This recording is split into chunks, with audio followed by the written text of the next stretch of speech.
बिस्मिल्लाहिर्रहमानिर्रहीम। अस्सलाम वालेकुम students, I am Qurratulain Ayaz और आज स्टूडेंट्स हम चैप्टर 11 में एक्सरसाइज के कुछ क्वेश्चंस को डिस्कस करने जा रहे हैं। So let's start our lecture.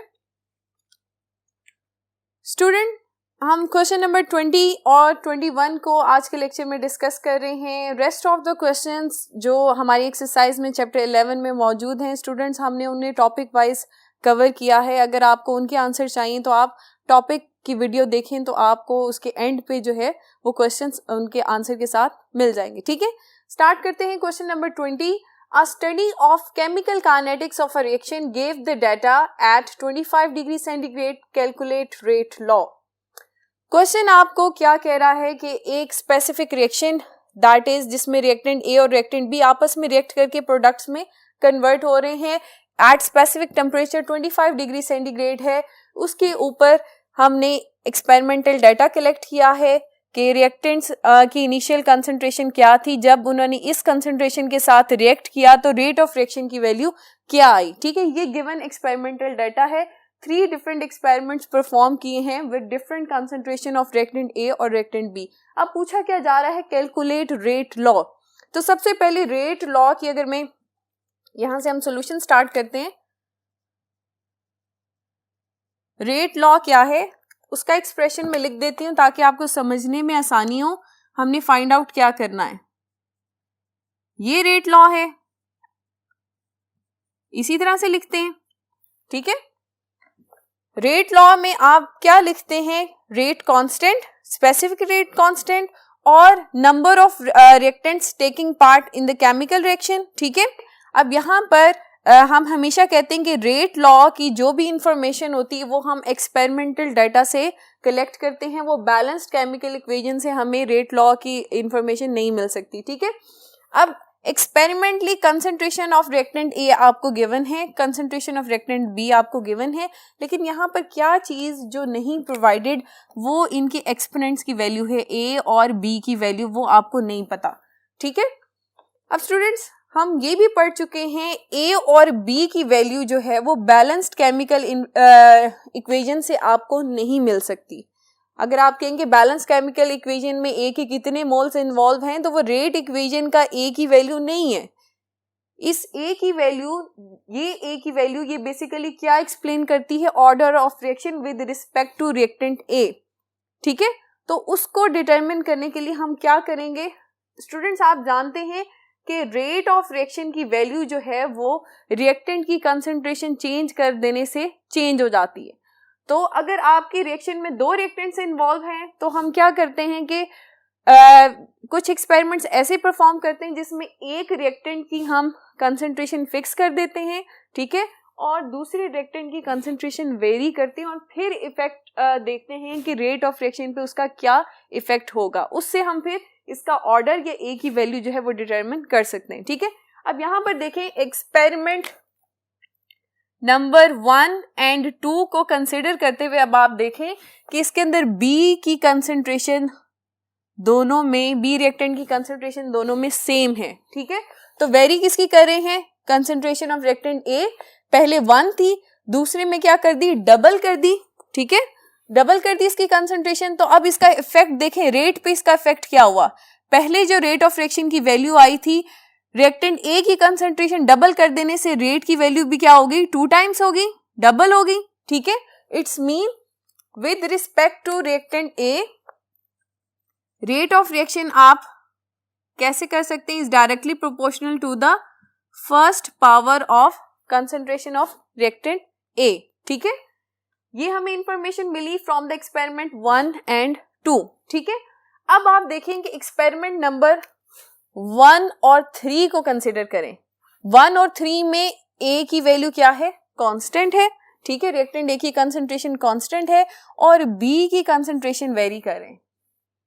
अब रेट ऑफ रिएक्शन किसके रिस्पेक्ट से हम देख रहे हैं, कंसंट्रेशन ऑफ रिएक्टेंट बी के रिस्पेक्टिव देख रहे हैं।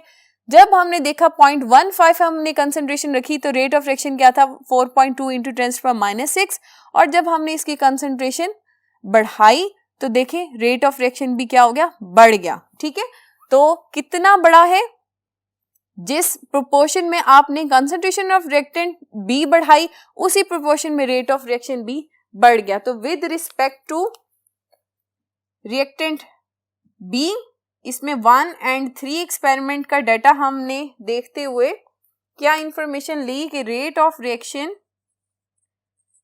Is directly proportional to the first power of the concentration of reactant B.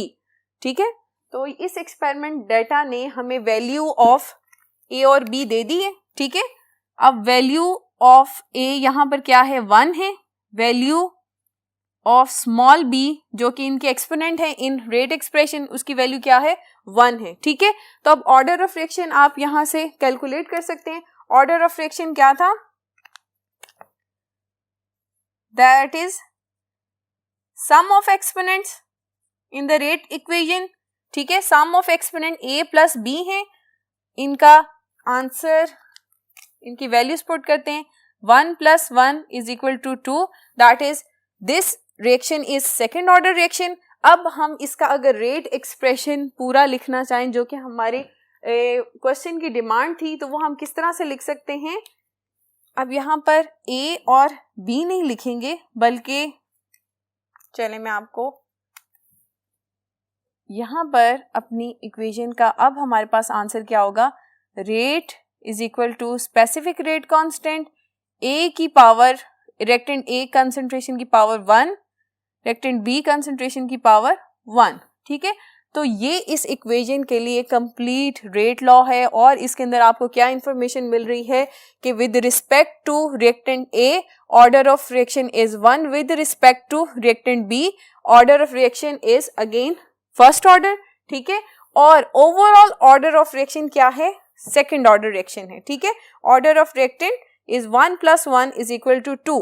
ठीक है, याद रहे स्टूडेंट, रेट लॉ में जो रिएक्टेंट्स मेंशन होते हैं वही रिएक्टेंट्स आपके रेट डिटर्मिनिंग स्टेप में इन्वॉल्व होते हैं। ठीक है, यानी रेट डिटर्मिनिंग स्टेप में ए और बी रिएक्टेंट्स दोनों इन्वॉल्व होंगे। ठीक है, तो स्टूडेंट्स आपने देखा कि रेट इक्वेशन का जो डाटा है वो सिर्फ और सिर्फ हम एक्सपेरिमेंट या एक्सपेरिमेंटल डाटा से ही रेट इक्वेशन की कंप्लीट इंफॉर्मेशन ले सकते हैं about the exponent A and B. हम बैलेंस केमिकल इक्वेशन से इसकी कभी भी इंफॉर्मेशन नहीं लेते। ठीक है, तो स्टूडेंट्स ये तो एक सोल्यूशन मैंने आपको दिया जो कि थ्योरेटिकल था, थ्योरी को देखते हुए कि किस तरह से रेट ऑफ रिएक्शन इफेक्ट कर रहा है, डबल हो रहा है और किस तरह से कंसंट्रेशन बढ़ाने से कम करने से रिएक्टेंट की रेट पे क्या इफेक्ट आ रहा है। लेकिन स्टूडेंट अगर हम इसका कैलकुलेशन करना चाहें कि अगर आपके पास कोई एमसीक्यूज आता है इसके बारे में तो फिर आप कौन सा ऐसा आपके पास फॉर्मूला होगा जिसको आप लगाने से जल्दी से इस क्वेश्चन का आंसर बता सकेंगे। तो सेकंड मेथड में इसी क्वेश्चन को सॉल्व करने के लिए कैलकुलेशन मेथड आपके साथ डिस्कस करती हूँ, तो देखते हैं। Second method for this question is the calculation method. अब रेट ऑफ रिएक्शन को डिटरमिन करने के लिए मैं आपको एक फॉर्मूला प्रोवाइड करूंगी जिसके अंदर वैल्यूज पुट करने से हमारे पास रेट ऑफ रिएक्शन आ जाएगा। सबसे पहले आप क्या लिखेंगे, कंसंट्रेशन ऑफ रिएक्टेंट ए, क्योंकि हमारे पास दो है ना रिएक्टेंट ए और बी। अभी यहां पर कंसंट्रेशन ऑफ रिएक्टेंट ए के रिस्पेक्ट से इन एक्सपेरिमेंट, अब रिएक्टेंट ए के कौन से थे एक्सपेरिमेंट्स जिसके अंदर बी की कंसंट्रेशन सेम होगी, बी की कंसंट्रेशन एक्सपेरिमेंट 1 और एक्सपेरिमेंट 2 में सेम है, तो हम इन दो एक्सपेरिमेंट्स को कंसीडर करेंगे। तो सबसे पहले concentration of reactant A in experiment 2 divided by concentration of reactant A in experiment 1, इसको इक्वल करेंगे और इनके रेट इससे इनको कंपेयर करेंगे। तो rate of experiment 2 that is rate of experiment 2, short form में लिख रही हूं मैं, over rate of experiment number 1।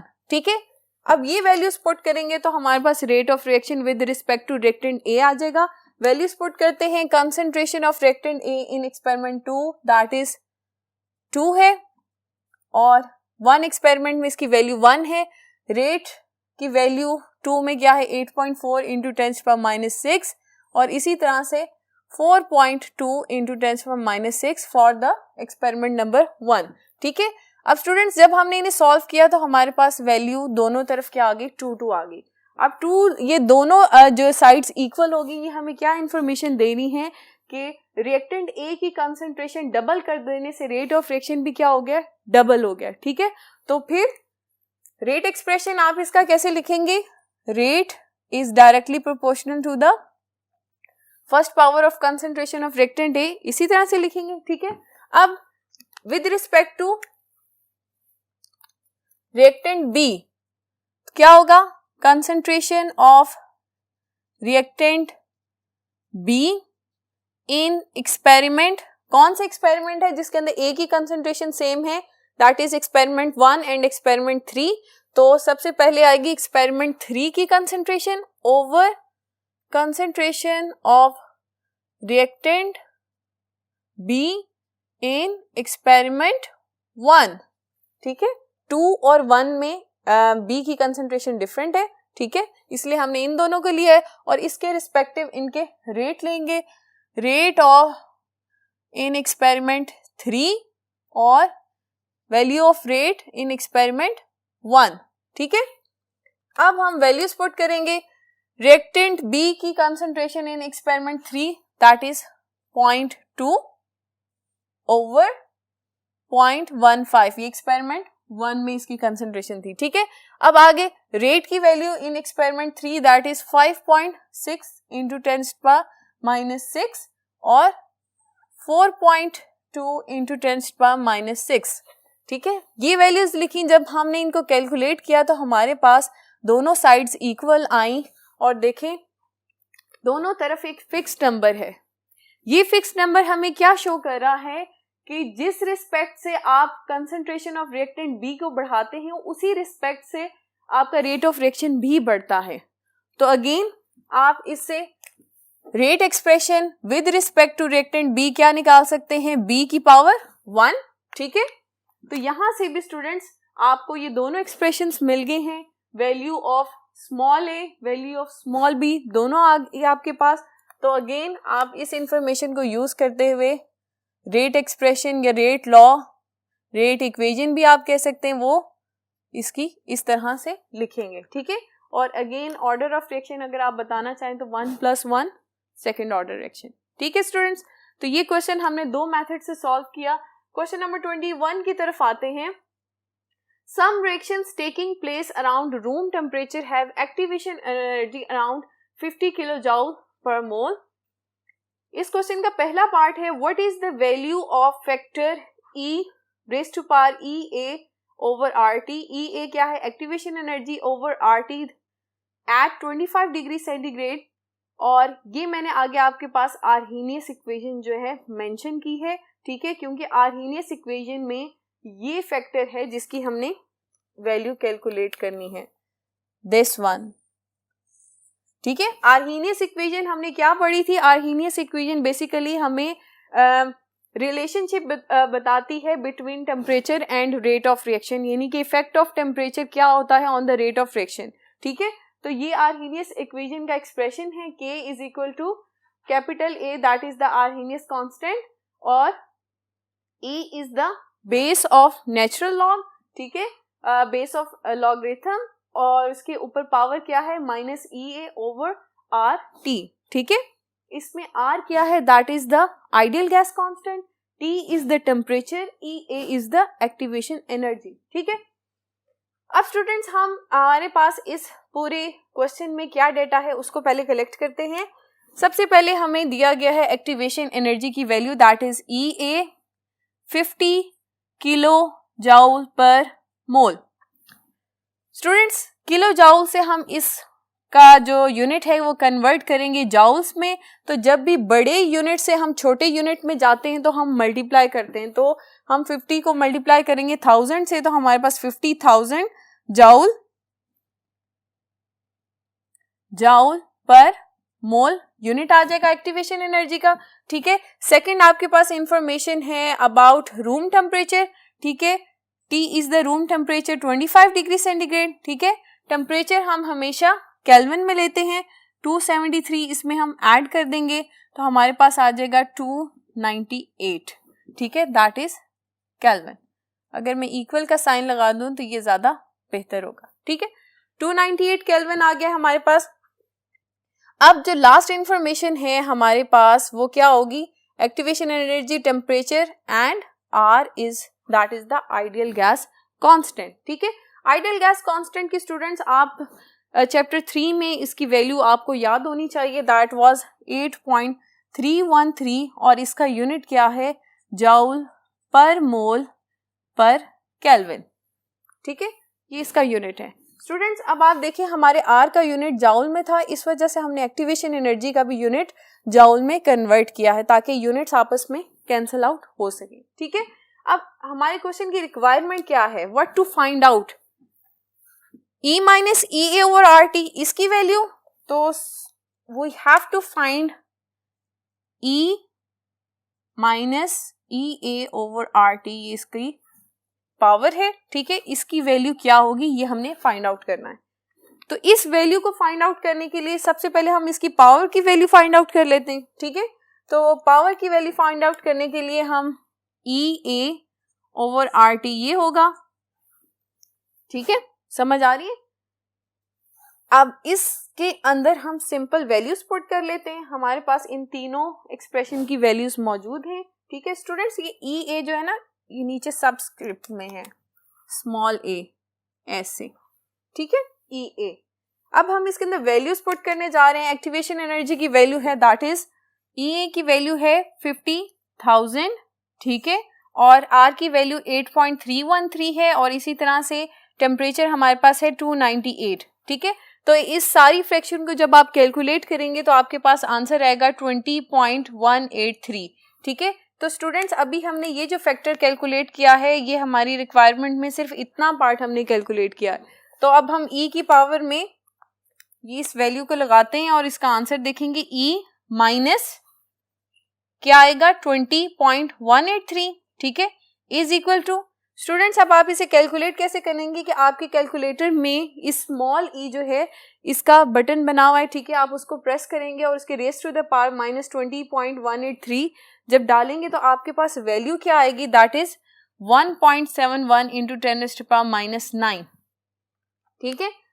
अब ये वैल्यू स्टूडेंट्स हमें बेसिकली क्या इंफॉर्मेशन देती है, ये हमें वैल्यू हमें बता रही है कि अगर आपके रिएक्शन के दौरान नंबर ऑफ कोलेजन्स कितनी हो, 100 मिलियन, 1 2 3 4 5 6 7 8 9, ये कितनी बन रही हैं, 100 मिलियन अगर कोलेजन्स हो तो उसमें नंबर ऑफ इफेक्टिव कोलेजन्स कितनी होंगी, दैट इज 1.71, ओनली 1.71 जो नंबर है that is the number of effective collisions during that chemical reaction at 25 degree centigrade.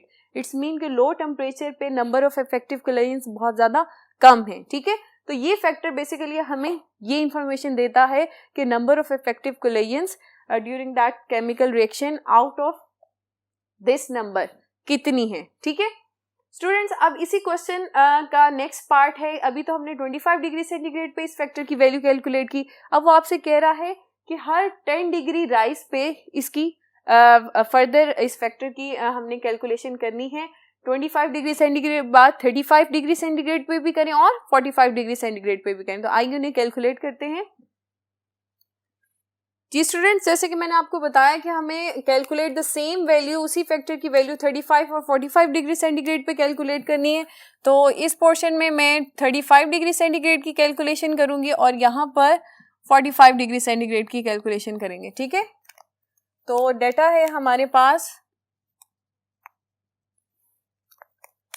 Again activation energy 50,000 joule per mole, temperature आपके पास now 35 degree centigrade plus 273,308 kelvin और इसी तरह से R की value 8.313 पर मोल पर केल्विन जूल, ठीक है।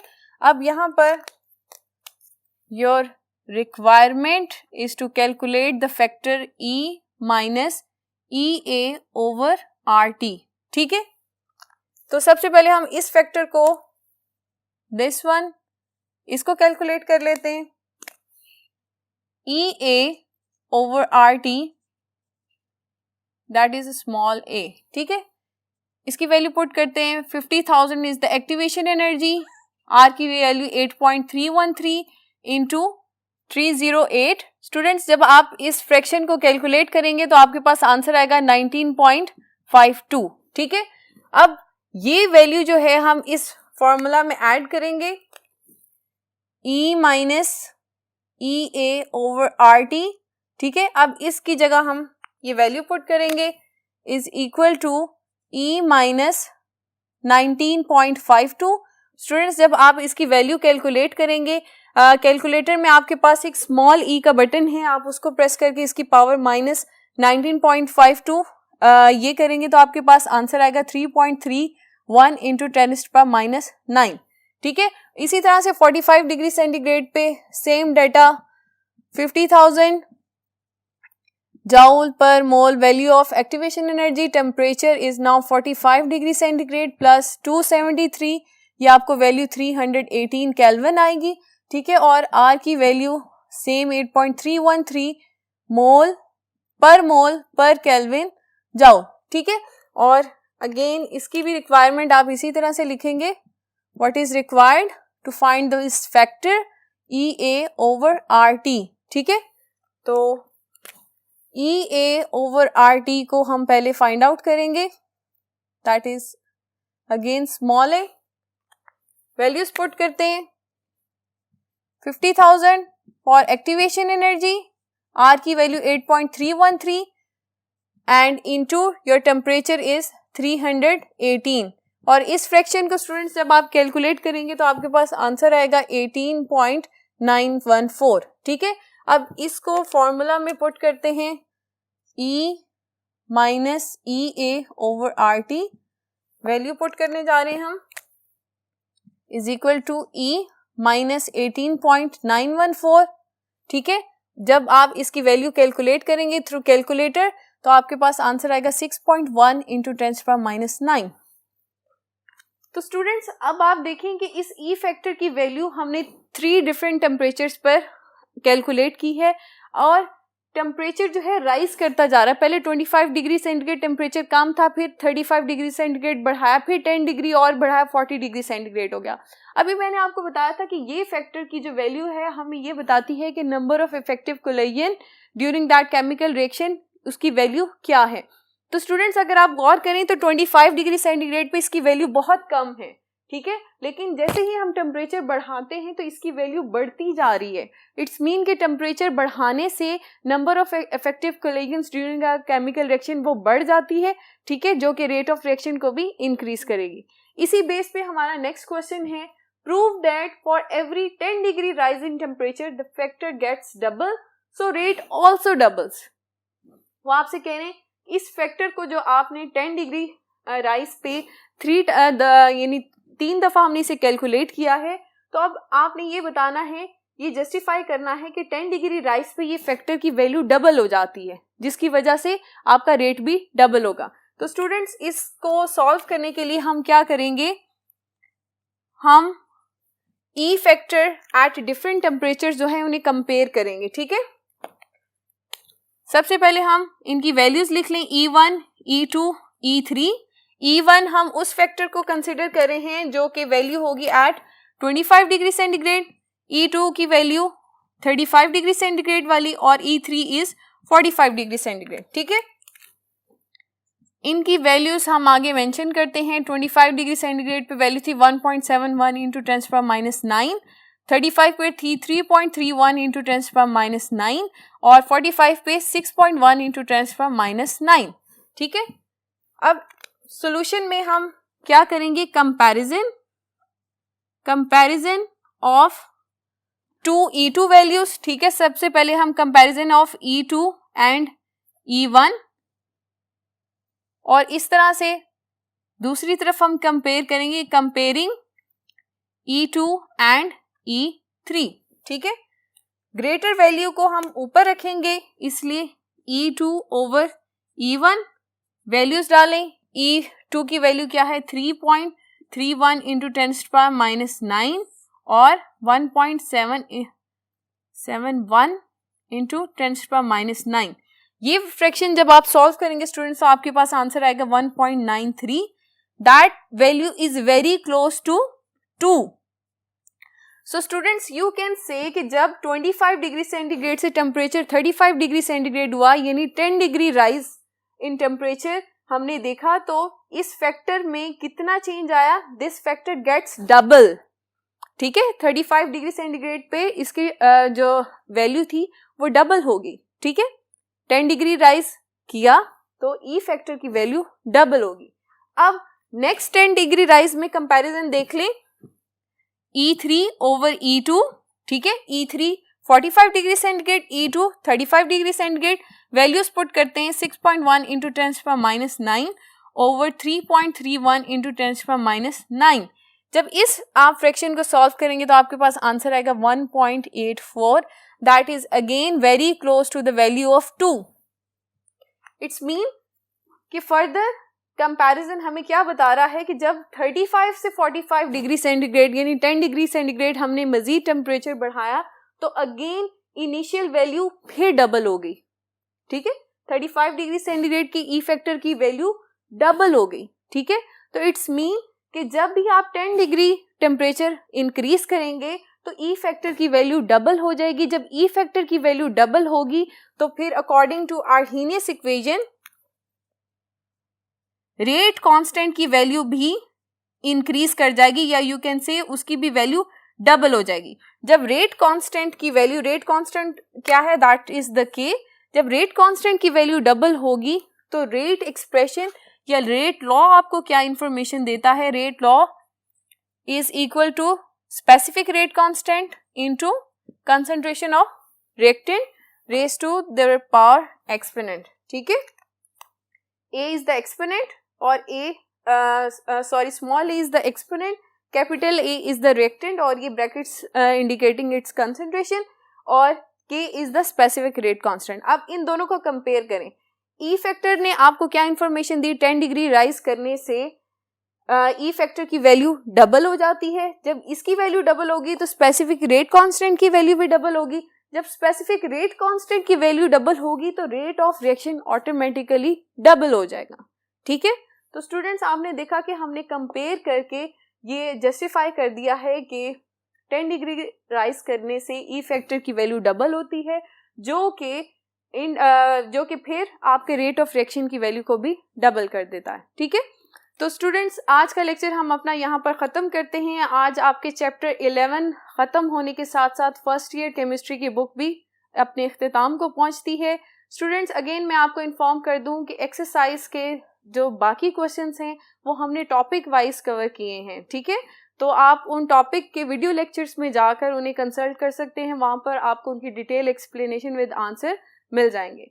तो स्टूडेंट्स अपना बहुत सा ख्याल रखिए इस दुआ के साथ कि अल्लाह ताला आपके इल्म में इजाफा फरमाए। अल्लाह हाफिज़।